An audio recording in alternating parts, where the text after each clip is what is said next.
debat capres dan cawapres, Soforce atau pendidikan politik. Hari ini kita kedatangan tamu, Direktur Eksekutif Perludem, Mbak Khairunisa Nur Agustiati. Selamat sore Mbak Ninis. Selamat sore Mas, apa kabar? Alhamdulillah baik. Menyikapi pemberitaan beberapa hari terakhir ya, eskalasi politik terutama di media sosial itu lumayan naik gitu. Karena debat jadi pembahasan para netizen. Anda menilai debat ini secara umum bagaimana? Karena pasca debat orang hanya mendalami hal-hal yang kelihatannya tidak terlalu substantif ya. Menurut catatan Perludem sendiri, apa yang perlu dievaluasi dari debat capres-cawapres ini? Silakan Mbak Ninis. Iya, terima kasih Mas. Jadi dari 2 kali debat ya, ini debat kan sudah 2 kali, debat capresnya sudah sekali, debat cawapresnya pun juga sudah ya di hari Jumat yang lalu. Nah, ada beberapa catatan sebetulnya. Pertama soal formatnya. Jadi format debatnya ya.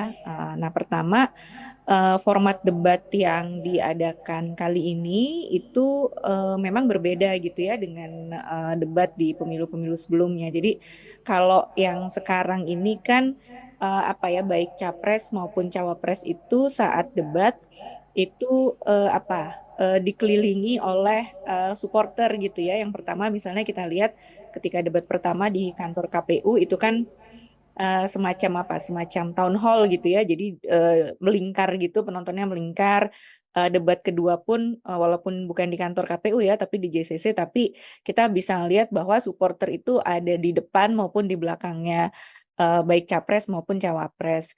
Nah, format ini kalau menurut saya sih memang sebaiknya diubah saja gitu ya, karena kita jadi tidak fokus pada calonnya gitu. Karena kan kalau kita yang sebagai penonton ya melihat debat kemarin itu jadinya ramai oleh supporternya gitu. Ini jadi ada yel-yel gitu ya, ya rame lah ya. Misalnya setiap kali yang didukung itu selesai membacakan menyampaikan visi misi atau menjawab pertanyaan, ada yang tepuk tangan, ada yang bersorak-sorai gitu. Nah, itu kalau menurut saya sih sebagai penonton kita jadi agak terganggu tuh gitu ya, dan seolah-olah menunjukkan uh, supporter mana nih yang paling seru nih dalam memberikan dukungan kepada calonnya gitu. Padahal kalau mau menunjukkan misalnya ya, menunjukkan banyaknya pendukung, banyaknya supporter, kan ada metode kampanye yang lain.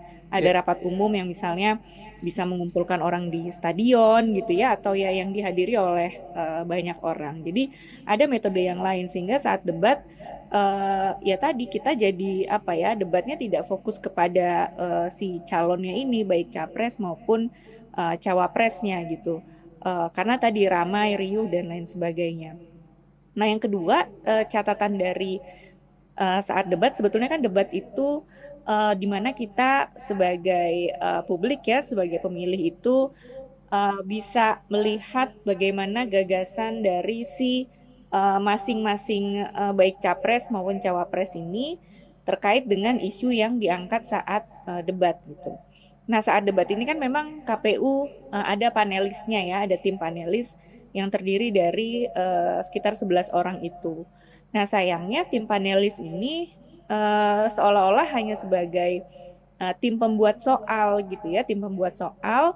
Lalu pada saat pelaksanaan debat mereka hanya mengambil pertanyaan melalui fishbowl itu, dan tapi pertanyaan yang sudah disiapkan gitu loh. Jadi pertanyaannya bukan dari mereka, mereka mendalami gitu ya dari gagasannya si baik capres maupun cawapres ini. Jadi ya hanya hanya tim pembuat soal, kan rasanya sayang padahal kita ingin proses debatnya ini debat yang bisa bisa improve gitu ya dari pelaksanaan debat pemilu ke pemilu sebelumnya gitu ya. Memang salah satu catatan salah satu catatan saat proses debat kan itu ya, seolah-olah debatnya ini hanya sekedar tanya jawab gitu ya, tapi bukan mendalami. Misalnya kemarin saat debat cawapres soal ekonomi gitu ya, ada gagasan misalnya soal UMKM atau soal misalnya makan siang gratis atau misalnya soal apa. Nah, itu kan sebetulnya bisa didalami lagi gitu ya, misalnya pos anggaran mana yang akan diambil dan sebagainya, yang harapannya itu bisa didalami saat proses debat. Tapi terbatas ya, kemarin ya kalau kita lihat dari 2 kali debat kan prosesnya hanya tanya jawab saja, baik itu antar calonnya dan pertanyaan dari panelis pun juga ditanyakan pertanyaannya dari pertanyaan atau soal yang sudah dibuat oleh tim panelis sebelumnya. Mungkin secara umum kira-kira gitu Mas catatannya.